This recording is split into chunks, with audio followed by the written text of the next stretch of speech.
Dinakdakan but make it legit Ilocano with my own twist.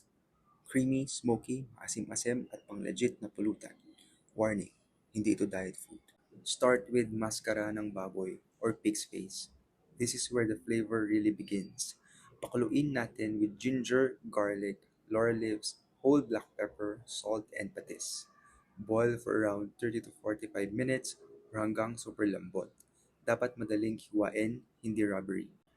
After boiling, grill the mascara. Ihawin hanggang golden brown and crispy. Kailangan may konting char para may smoky flavor.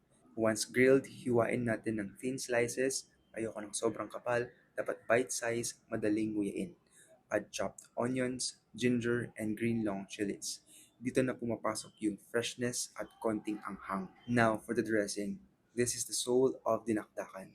Mix pinakulo ang utak ng baboy. Yes, this makes it legit Ilocano. Add liver spread. This is my personal twist. Mas creamy, mas rich, mas indulgent.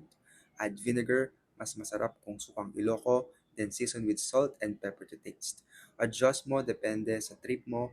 Mas maasim, mas maalat, ikaw bahala. Pour the dressing over the meat and mix until well combined. Make sure bawat slice may coating, dapat creamy pero hindi sabaw. And that's my version of dinakdakan, smoky, creamy, and full of flavor. Perfect pang pulutan, pang ulam, at yes, pwede rin itong pang benta. If you like this recipe, save this video and comment kung team classic ka or team may twist like this.